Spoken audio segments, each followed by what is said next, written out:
All right. Good afternoon, everyone. My name's Jacob Prieto.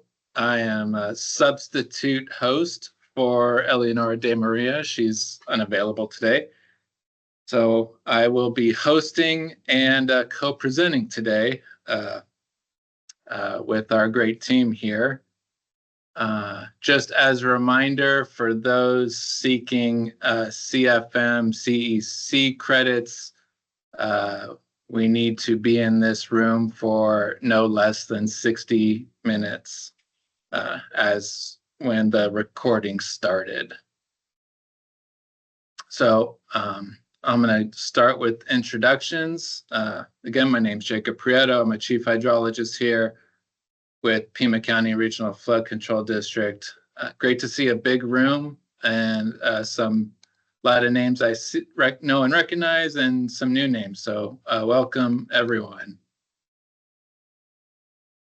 With me is Dao Xing Tong. Dao Xing Tong is a professor in the School of Geographical Sciences and Urban Planning at Arizona State University. She holds a PhD in geography and a master's of science in civil engineering from The Ohio State University. Her research focuses on spatial data analytics, integrating spatial optimization, GIS, spatial statistics, and big data to advance urban sustainability. Her work has been widely applied in areas of water, food, transportation, and public health, with a strong emphasis on addressing urban equity and promoting sustainable urban environments.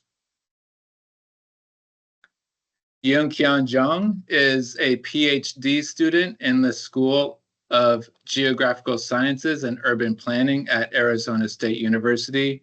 She received her Master's of Science in GIS from Peking University and a Bachelor's of Science in Geography from China University of Geosciences. Her research focuses on spatial analysis and optimization with applications in green stormwater infrastructure site selection to mitigate urban heat and flash flooding in semi-arid regions. Additionally, her work seeks to enhance socioeconomic benefits and addresses inequities within communities. And also on the team is Courtney Crossan, an associate with the College of Architecture, Planning, and Landscape Architecture at the University of Arizona, and the director of the Udall Center. So today we are presenting our ongoing work, optimizing green stormwater infrastructure site selection, a GIS-based multiple criteria approach.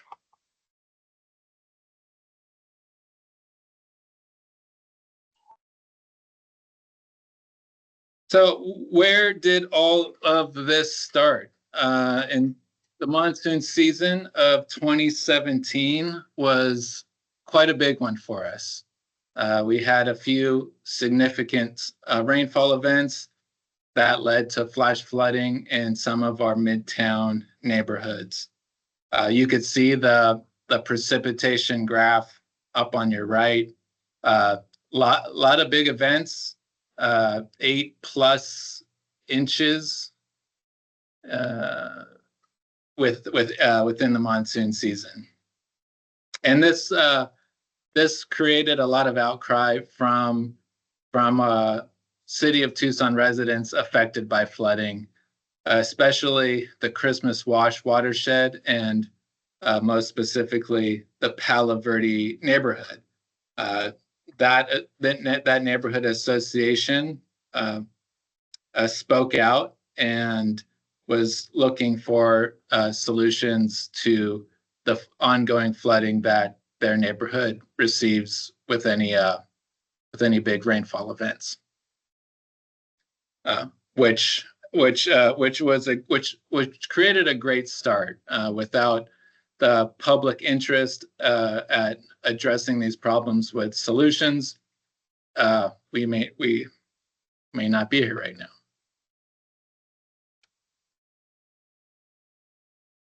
We've also, and this may be old to some of us here. I've presented this material before, but it goes together with what we're going to present today. And since the fall of 2017, the Flood Control District has been partnering with the University of Arizona CAPLA in their Pima Water Urbanism Design Studio. And what that is doing is looking at what stormwater basin parks could look like in a realistic fashion and in a forward-thinking approach on addressing the neighborhood needs and also mitigating flooding. We generally look at public parks, school open space playgrounds, defunct commercial spaces, vacant lands, and right-of-ways that are excessive in size to select sites that could possibly be include stormwater mitigation features. And this is the class led by Courtney Crossan. All of those works are well cataloged on her website, CourtneyCrossan.com. A lot of design charrettes with some neighborhood research and plans and COTS and methods, all the like. A lot of cool drawings and great inspiration on what these spaces could potentially be, not just for the flood mitigation, but for the neighboring needs.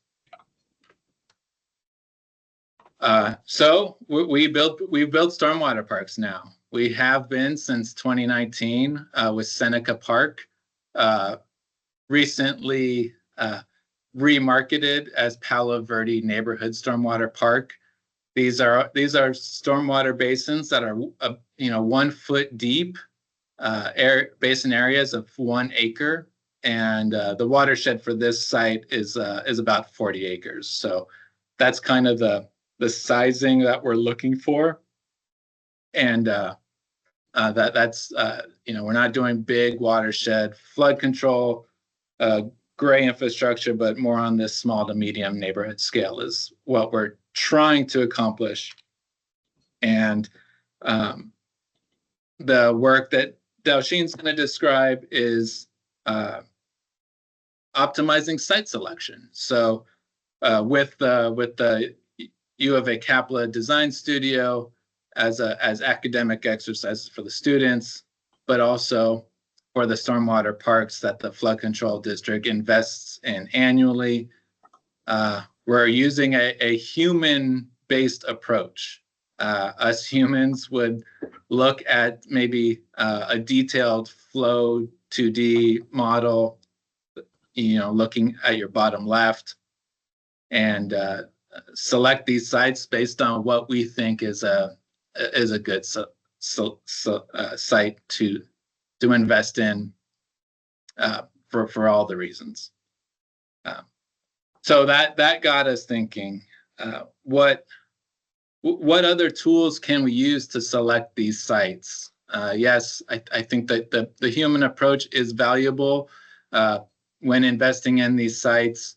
We've only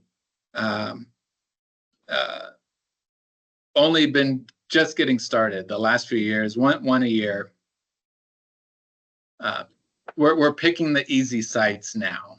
Those are the low-hanging fruit, are the easiest sites to select and then invest stormwater parks into. What we're trying to do now is build a tool where if you don't have a detailed Flow 2D study, maybe you just have a handful of big data sets like topography, parcel data, maybe an impervious map, maybe a storm drain map, all these big data sets that local jurisdictions tend to have and keep. Could we use those sites, or could we use those data sets stacked together to pick sites based on some metrics? So We've partnered with Daoxin at ASU to do some of this investigative modeling, and she's going to take it from here.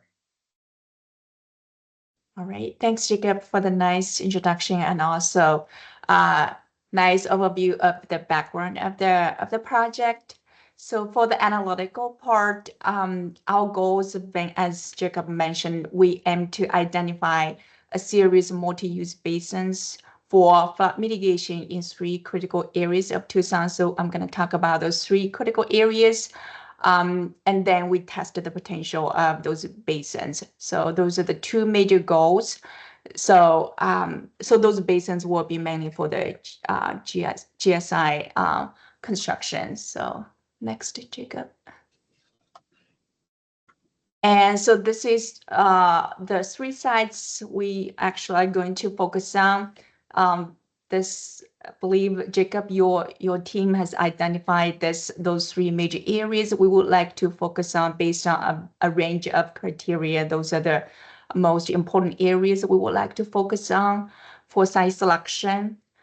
And so we have labeled them as A, B, C. So we're going to look at them one by one. So we started with the study area A. So next, Jacob. So some actually background Jacob mentioned. So we've noticed some challenges brought about by climate change in terms of more fluctuation and more extreme weather events. So as a result, we have increased frequency and intensity of flooding events, and simultaneously we have prolonged and more severe heat waves and drought days. So because those kind of more fluctuation, more extreme events, so a range of mitigation kind of strategies have been developed.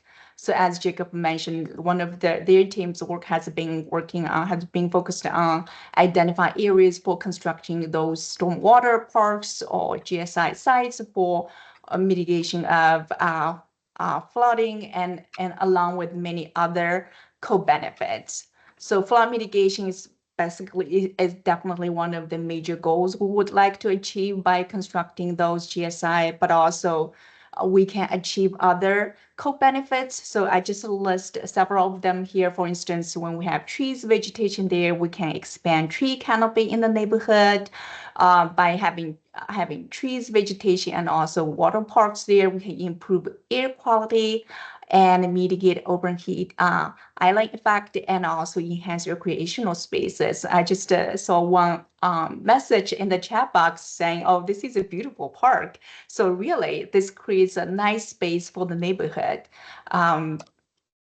So this is just some background for GSI. So next. So as Jacob mentioned, this entire project is real collaborative work. So Jacob and Pima County Flood Control has been leading this project, and we've been working with the University of Arizona, Courtney, and also here, team in China have been working on the GSI and analytical part. So, and also the entire process is evolving. So we started with the area A, as I mentioned earlier, and B and C. So when we finished studying A, we actually thought about, okay, what we've achieved, what we could have improved. Then for study area B, we actually improved our method in some ways. So I'm going to talk about those aspects in a minute. So the entire process is involving, we are improving our method all the time, as Jacob mentioned. So although sometimes we have limitations in terms of comprehending all the data, but we have a lot of important expert knowledge that sometimes our models might not be able to capture. So as one of the discussion, we are actually developing some kind of AI technique to kind of capture that subtle kind of knowledge, so that we can, in future, maybe our model can improve and then do a better job.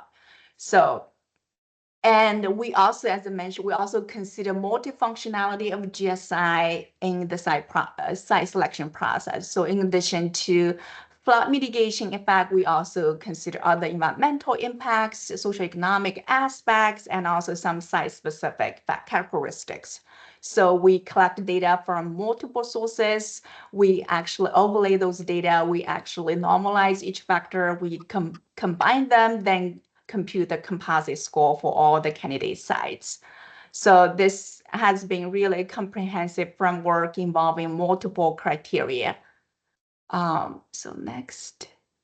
So this is the study area 8. Remember, we have those 3 areas, A, B, C. So this is the first study area, and this is also our first phase of the project. So we have a 1, 2, 3, 4, 5 sub-watershed here. Remember, in the north west part of the region. And we started with this study area. We actually collect relevant data. So what I'm going to do is I'm going to use this study area as a way to illustrate our method.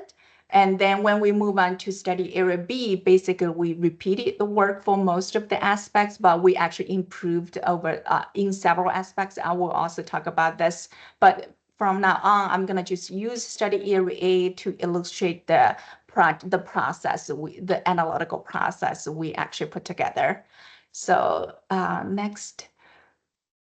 And so this is study area B, remember, so this is South Tucson area. We have 3 watershed here, and we sort of repeat the process we did with the study area A, but we actually changed some of the site selection criteria. And next. So this just lists all the important factors we consider in this project. So first of all, and the most important is related to flood mitigation. So flood mitigation is the most important factor we would like to consider. And then environmental factors. So as Jacob mentioned, we can have trees, vegetation in those basins. So we can have green space coverage. So access to tree canopy and things like that.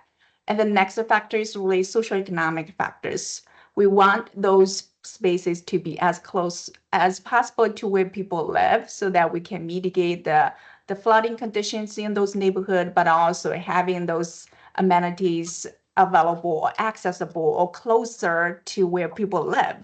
So we look at the population distribution or density and also social vulnerability aspect. So we notice and also literature has suggested that in a lot of neighborhoods, especially disadvantaged neighborhoods and low income neighborhoods tend to love areas with less vegetation coverage, less tree canopy. So we want to look at those social vulnerability aspect.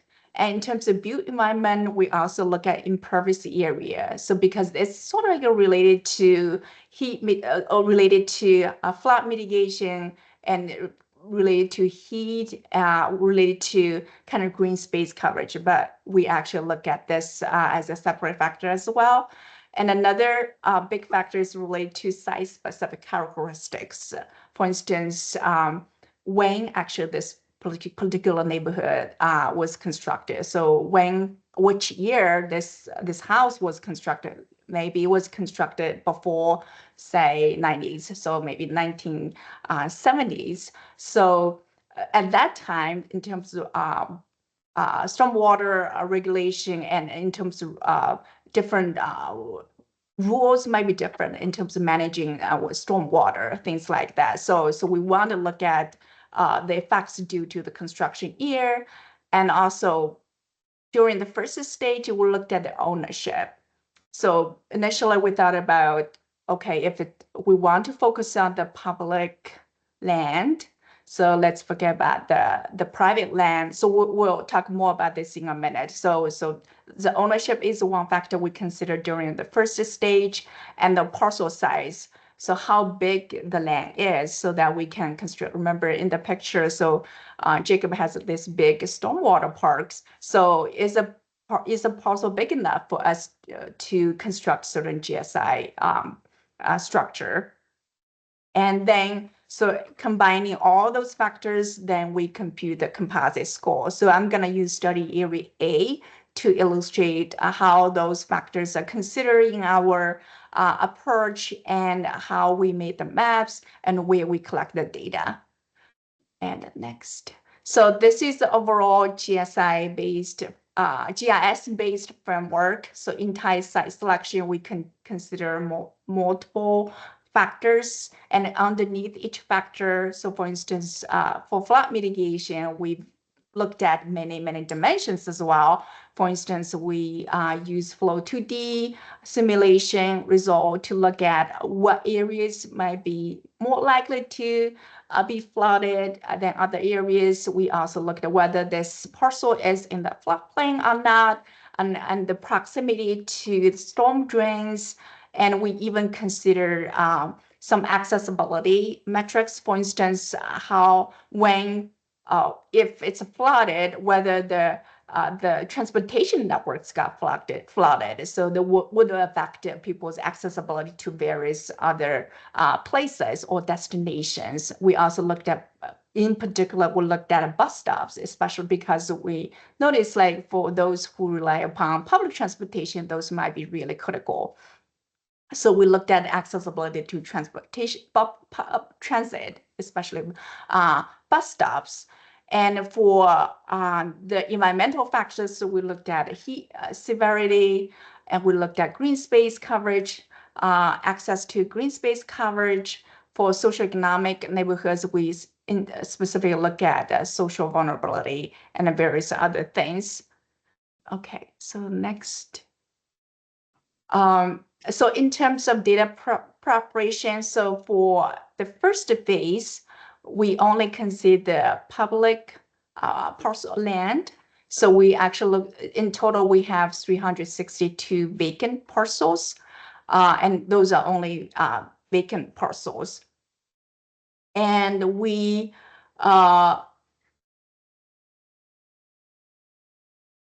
actually collect the data from multiple sources.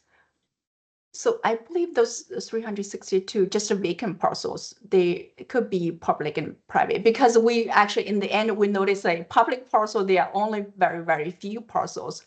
We then expanded the site selection site to include other types of parcels, but mainly those 362 are vacant parcels, because we want to make sure those are the places we can use for GSI construction.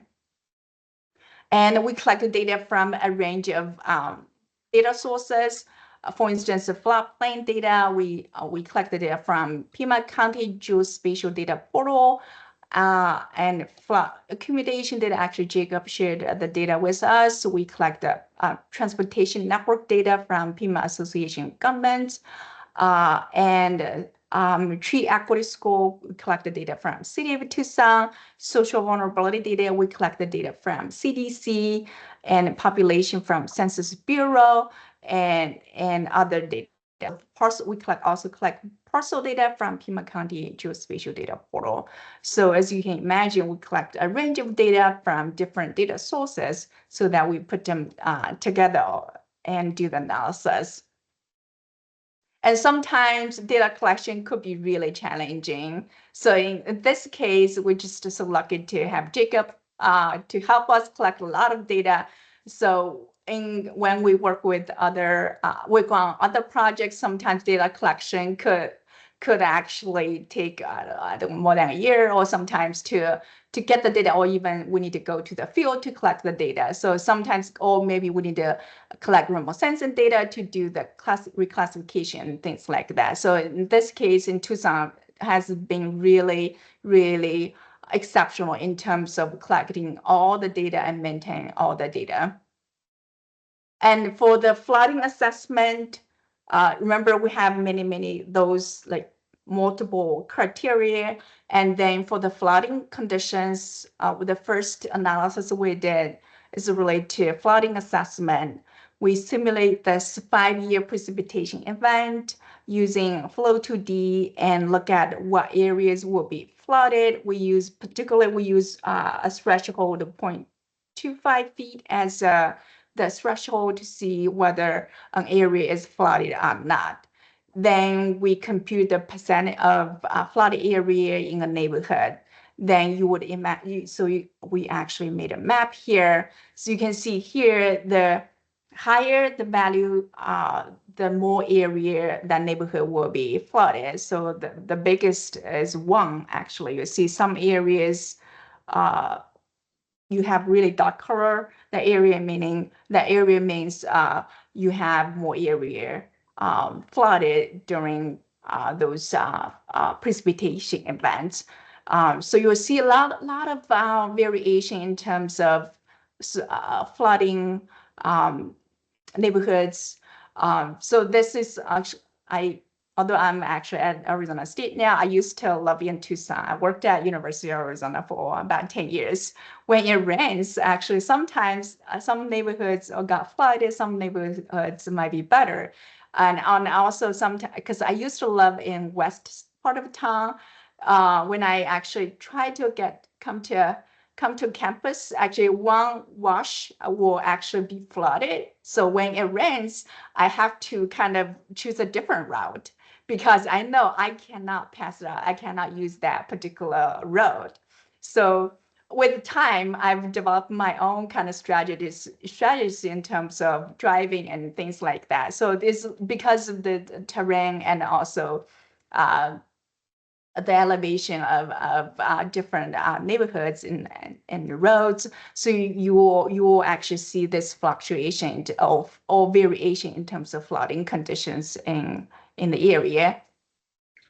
And next, we also looked at floodplain in the studies. So the study area A, we actually obtained the floodplain data and then overlay with neighborhoods. Then we calculate again for this analysis. We also calculate the percentage of floodplain in each block group. So in each like a small neighborhoods, and then you will see this percentage also ranges from 0 to 1. If it's a 1, it's really this entire area is in the floodplain. And so this floodplain is sort of like different from the flooding assessment we actually previously calculated because the floodplain is based on 100-year precipitation event. For the flooding conditions, it's based on like 5-year. It's like more frequent, so more common kind of precipitation events. But for this is really extreme kind of events. When this 100-year precipitation event occurs, so what neighborhoods will definitely be flooded or affected. So those are more like really, really extreme flooding events. And next, we look at the environmental factors related to heat vulnerability assessment. So we obtained the heat severity layer. So a lot of times when we think I used to live in Tucson, I know. So the first time I arrived in Tucson, so I moved from Columbus. It was really a big change for me because summer could be really, really hot in Tucson. But now I'm in Phoenix. I think Tucson is really mild in terms of heat vulnerability. But the heat vulnerability here, you will see there's a lot of variation.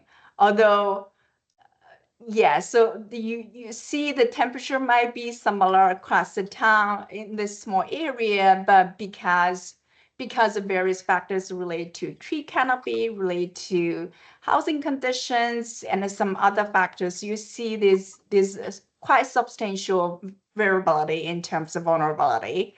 So some areas, especially like in the lower part of the study area, you see this dark color, meaning really, really high heat vulnerability.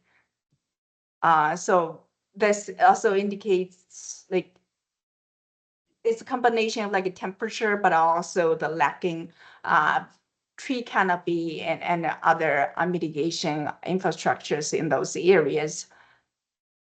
And then next, we looked at the specific lack of access to tree canopy. And here, the greener, the greener the darker, and it's like less access or less lack of access to tree canopy, meaning more trees in those areas. So like you see this, it's it matches the heat vulnerability map we saw previously. So the lower part of this study area, southern part of this study area, you see there's less tree in those areas, so you tend to see more heat in those neighborhoods. This is also consistent in terms of the infrastructure and also the vegetation in those areas. And then next, we also look at social vulnerability. So there's this environmental effects, but also we want to look at the social vulnerability index. So in terms of so the social vulnerability consists of a variety of factors in terms of social economic aspects of income and age groups, education. So this is a wide range of factors considered in constructing social vulnerability index. We collect the data from CDC and map those data because the smallest units for social vulnerability index are at the tract level. So that's why you see those blocks are bigger than, so because those are at tract level. Previously, it was at either block groups or block level. So those blocks are actually those squares or neighborhoods in previous maps are a lot smaller than this one because this one is at tract level. And you will see here, so this social vulnerability index has been normalized. You see the highest value is 1 and the smallest value is 0. So the highest, the 1 value meaning so really this neighborhood is very vulnerable in terms of with low income and low socioeconomic status, things like that. And next, we looked at the population density, as we mentioned earlier. So we want our sites to be closer to where people live so that people can enjoy some of the amenities of those sites. So we looked at the population density in those neighborhoods. Specifically, we collected the 2020 population data at the block level. So you see now those squares, those grids are a lot smaller. So those colors a lot smaller than previous one because the social vulnerability index, was the data was at the tract level. Tract is a lot bigger than blocks. And we mapped the population density because population is based on how many people there are in a particular area. So you'll see the distribution could be really skewed. So that's why we did log transformation to the distribution and then normalize the distribution so that we have the index ranging from 0 to 1. So 1 meaning really high population density in this area, 0 meaning there's no people living there. And we normalize the index and then combining all their factors together. So remember all those factors we first normalize them. If it's already percentage, we don't need to normalize the data, or if it's already in the range of 0 to 1. Otherwise, we normalize all the data, and then we put them together, add them together. We actually compute the composite score for each candidate site. So in this case, we have 362 vacant parcels. So each vacant parcel will receive a composite score. And so you see, so the score 1, so means really, really good, suitable site, and 0 meaning it's not really the ideal site. So it's really hard to see because some of the parcels are really small because we have 362. Some parcels are really small in terms of size.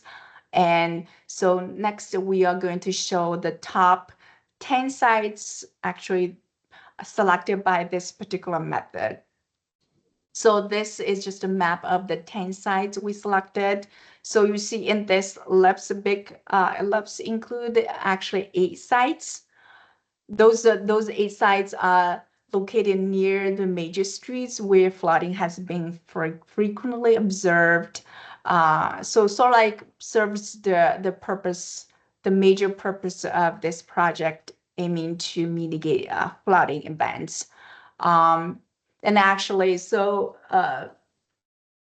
Jacob has worked with the team. We have regular meetings. We actually, our work, the analytical work, the calculation, everything was done separately from Jacob's expert kind of knowledge. When he actually went to collect the sites, his process is sort of like different from our process, sort of like independent. But Jacob noticed some kind of overlaps between the sites he picked with the sites our method actually picked. So there's a lot of, I think this is because the method mimics some of the aspects of our understanding of the process in terms of flooding, in terms of some other factors Jacob has in mind. And then next, so this is the study we did for study area A. And then when we completed the study, phase 1 study, we moved on to phase 2 study. So in phase 2, remember, this is study area B in the so-called. So this is the Southern Tucson area where we have 3 sub-watersheds. So those are 18th Street Wash and Lower Julian Wash and a Radio Wash. And then we actually repeated some of their, so we collected, remember all their factors. We actually repeated the process and collected all the factors, the data for all the factors, and sort of like redid everything. And then this is the social vulnerability mapping. And you see in this area a lot of vulnerable neighborhoods and population density. Some areas you will see high population versus others. So there's a lot of variation as well. And then let's move on to the next one. Then we also compute the composite score. So this is based on a certain weighting scheme. I'm gonna come back to weighting scheme in a minute. Remember, we have so many factors. So when we first normalize them, when we combine them, we actually do weigh different factors differently. Some factors might be more important than others. For instance, if our purpose is mainly for mitigating flooding, so we tend to give higher weights to those factors. So I will come back to this in a minute in terms of the importance and priorities given to different factors. But this composite score was computed based on one weighting scheme. So I'll just call this weighting scheme 1. And then that's a map of that. And so you'll see we picked the top 50 candidate sites in, I don't know, can I do some kind of annotation, something like that. So the northwest part, you'll see some of the areas highlighted on the right map. You see those areas are among the top 50 candidate sites, and a few like in the middle and a few in the southern part of the study area. And so this, again, this is based on the weighting scheme 1. So just keep in mind those 3 areas we actually have identified sites. Oh, another thing I forgot to mention is that for study area A, we only looked at 362 vacant parcels, but for this, so that's why you see those spots. Some parcels are bigger, like those areas when we look at the composite score. But here now we looked at composite score, it's like an entire area. So the reason is that because for this study, for study area B, we not only looked at the vacant sites, but we consider all parcels. We just want to see, okay, what parcels, no matter whether it's vacant or not, we want to know how suitable our GSI could be located there. So we look at all the areas. So that's why you see a continuous map instead of those spots we saw in the first study area. And so another thing you might have noticed that we have the sub watershed underneath the map on the second map, and also on the first map, you see those 3 sub watershed there. We not only looked at neighborhoods in those sub watershed, but also expanded it to the neighborhoods. We have the neighborhoods like neighborhoods, as long as part of the neighborhoods is in the sub watershed, the entire neighborhood is considered. So that's why you see we have even scores for houses, for parcels that are not part of the sub watershed. So just want to just clarify that. So otherwise, you might ask a question: why some parcels that are not in the watershed, the sub watershed, are considered or mapped? So that's also one of the things we are going to include in one of the factors we are going to consider, and we'll look at that in a minute. So can you move to the next slide, Jacob?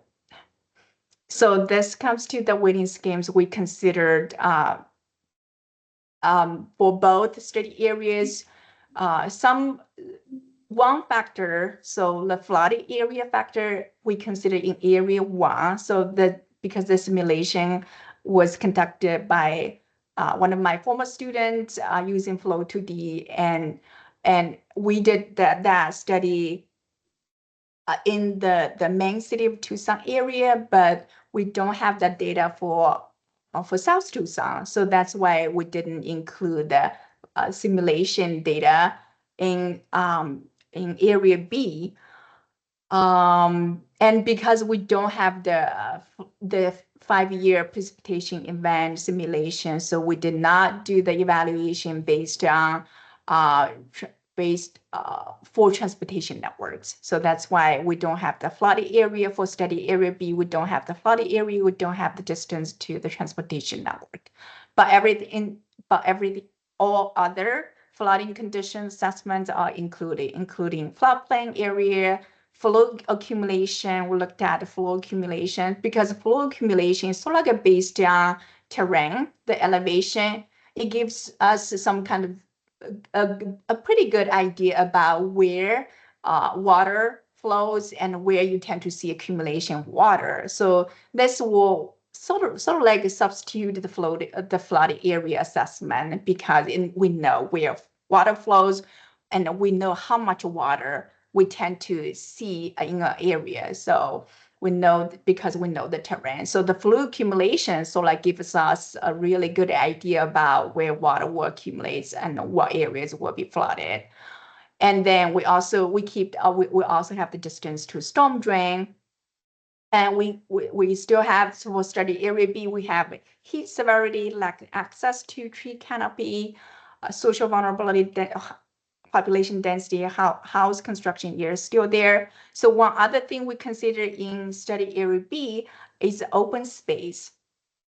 And during the first phase of the study, we only look at the parcel size. You look at the last factor we consider is the parcel size. But for area B, we not only look at how big the parcel size, but we look at, so what if the parcel size, the parcel is pretty big, but there's already a lot of like construction going on, like a big house there, right? Then the open space might not be big enough for us to say constructing a stormwater park. So for study area B, we specifically look at open space, how much area open space is available for a GSI. So in addition to that, for the open space study, we also look at not only this particular parcel, we looked at what if my next parcel, my just adjacent parcel, there's like quite some open space. Maybe we can combine those 2 parcels to form a bigger open space. We also looked at neighboring open space. So if say in my parcel, my open space is pretty limited, but my neighbor's like my neighboring parcel, it has a pretty big open space. In that case, I may have a pretty good score because my open space can be combined with my neighbor's like open space. Together, we have a bigger open space. In that sense, so I will enjoy some of the scores my neighbor has. So we've considered this complicated spatial adjacency effect into this open space calculation. So the last row in area B in this table is a sub-watershed. Remember, we actually have houses or parcels that are not necessarily in the sub-watershed because those are in the neighborhoods. The neighborhoods may actually overlap with the sub-watershed, but if the neighborhoods are actually in the sub-watershed, we give it some kind of scores, a higher scores. If it's not in the sub-watershed, we actually give it a relatively smaller scores. So that's what I mentioned previously. So although some parcels or houses are not in the sub-watershed, but we still consider them, maybe because it has a pretty big open space there and the flooding conditions really, really bad there. We may also consider those parcels. Okay, so that's actually some of the factors and variables we actually look at. And if you look at the range of all those factors, you see some factors you might already think, oh, maybe some factors might be more important than other factors. So we actually, Jacob and Courtney and I, the team, have talked about the importance of those factors. We actually thought about several scenarios, but how if we ask you the question, how would you weigh those factors? Because depending on your focus, your preference, you may actually weigh those factors differently from us. So we, in particular, have a survey link. So we include in our chat box there. So maybe after the presentation, we would like to invite you to tell us your preference in terms of which factor might be more important for constructing a GSI, for mitigating flooding, for mitigating heat, and things like that. So it's not that long. It may take 5 to 8 minutes, but we would really appreciate your thoughts and your feedbacks. So maybe there are factors we did not consider, but might be important based on your understanding of this particular problem. We would really appreciate your thoughts, your feedbacks on those aspects. And if you have any questions, feel free to reach us to contact us. Daoxin, can you post that one more time in the chat, please? Okay, so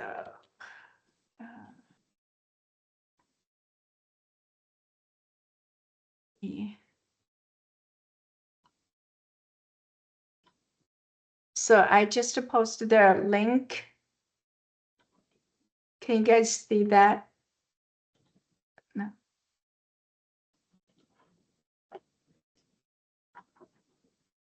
You can just click that and go through the survey.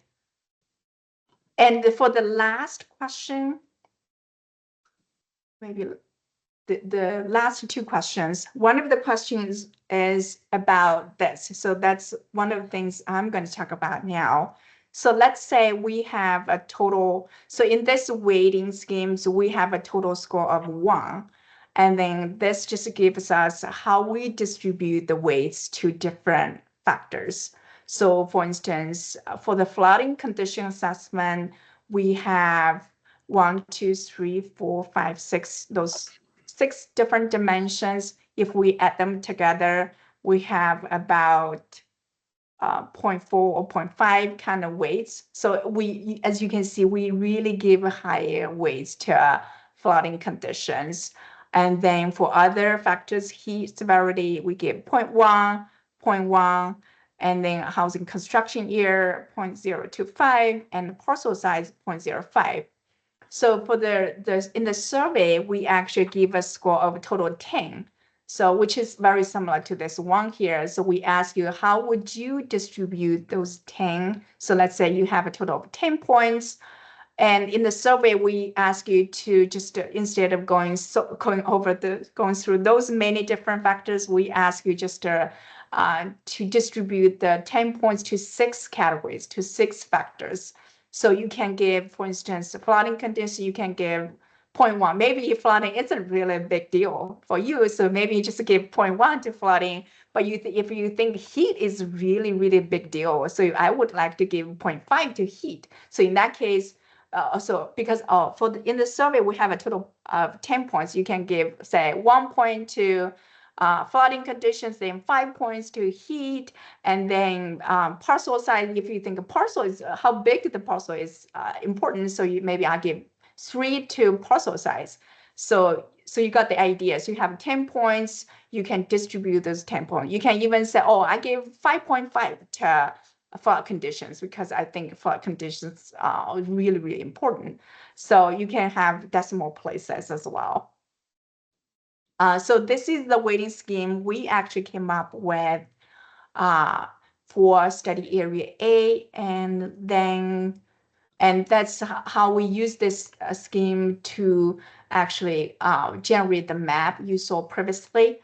And for air study area B, we actually experiment like 3 different sets of weighting schemes. So the map you saw, we saw, actually, remember I mentioned that was based on weighting scheme 1. Okay, so we also used another 2 sets of weighting schemes, weighting scheme 2 and weighting scheme 3. So we sort of like adjusted the distribution of the points slightly among different factors. So for instance, for some factors, the year of the construction and neighborhood year, the time we give for the weighting scheme 1, give a relatively higher weight to that. And then for social vulnerability index, we also give relatively high 0.2 to social vulnerability and things like that. And for weighting scheme 2 and 3, we tend to give more weights to flooding conditions and things like that. And let's actually take a look at the difference in terms of areas identified by those different sets of weighting schemes. So, Jacob, do you mind going to the next slide? Okay, so this is the results actually we generate based on weighting scheme 2. So same study area, and if you remember when we generate the right map gives us the top 50 sites identified by the method, the GIS method. So you see now we tend to, so if you remember this northwest like neighborhoods identified by weighting scheme 1, so a lot of those parcels remain there. And some of the parcels towards like mid and the east part, some of the parcels remain there. And for the weighting scheme 1, we saw like several parcels in the southern part of the study area, but actually they disappeared for weighting based on weighting scheme 2, because weighting scheme 2 gives higher weights to flooding conditions. Weighting scheme 1 gives high weight to when the houses were built and social vulnerability index. So you will see some of the parcels remain in terms of the suitability, but some parcels may no longer be there in terms of getting higher scores. So there's some variations in terms of what parcels will be selected when we change our weighting schemes slightly. And then move on to the next one. We'll look at weighting scheme 3 result. Actually, so most of parcels actually remained. So again, those northwest part of those clusters are still there, and a few in the middle and towards the east. And we tend to see a few actually in the southern part, just several actually. So we have those experimented with like 3 different weighting schemes. We tend to see like some consistent results, like consistent sites selected by our method. but several actually changes in terms of size when we change our weighting schemes slightly. And then this actually goes to next one. So our conclusion.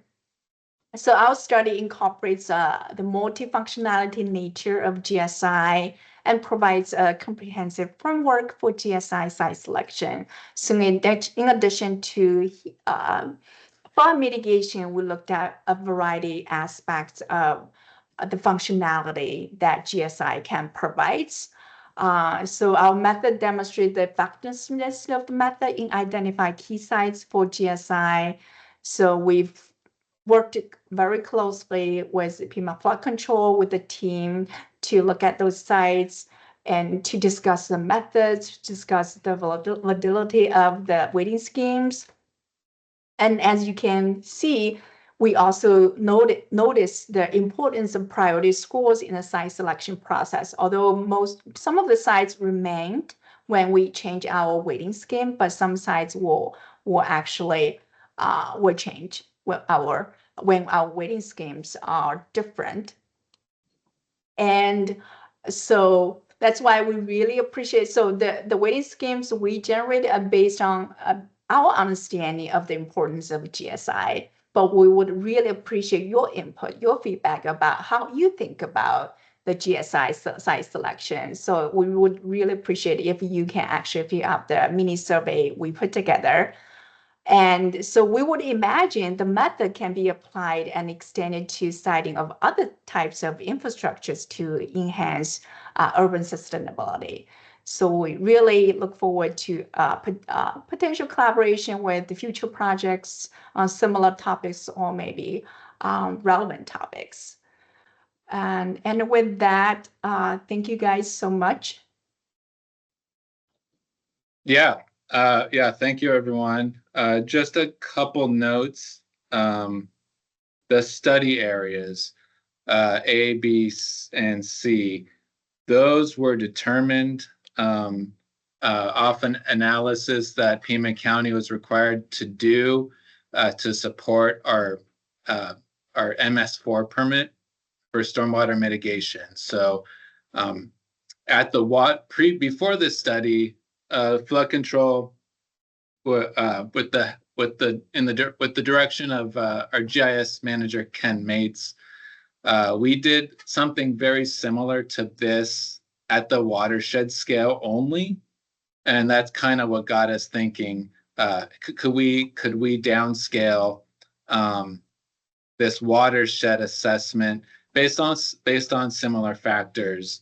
Could we downscale it to the parcel level to see where stormwater parks could be implemented?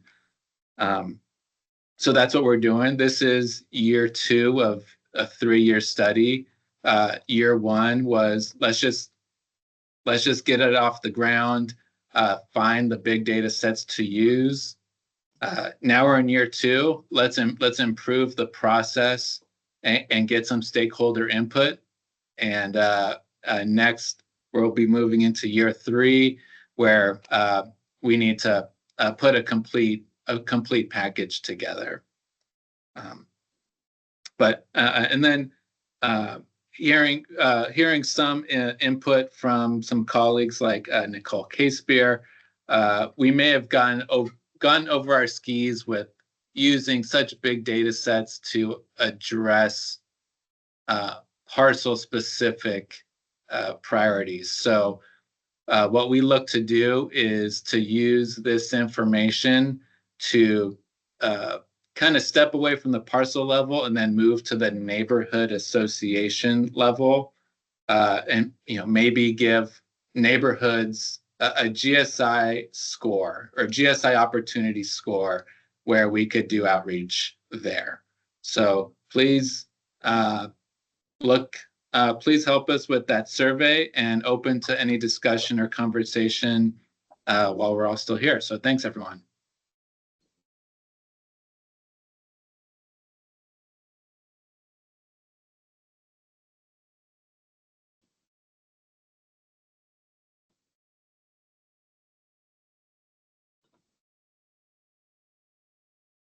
Yeah, sorry. Is there an opportunity to ask questions? Yeah, I'll be here all day. All right. Well, I'm just curious. My work relates to small scale GSI, like cutouts, traffic circles. To what extent were like, from what I saw, most of the projects were very large. Is there consideration for moving into that? I know you just talked about the GSI stuff with neighborhoods. Yeah, so our stormwater parks, we aim to do sites that are about 1 acre in size. And then that have watersheds no larger than 1 square mile. So we call them the neighborhood scale. But yeah, we aim for sites at about 1 acre. Okay. The city of Tucson's Storm to Shade program is doing a lot of that, sort of the, you know, smaller scale stuff like that. You might want to reach out to them if you're not already in contact with them. Yeah, I'm actually the project I'm doing is for them, so I Okay. appreciate it. Thank you. Okay.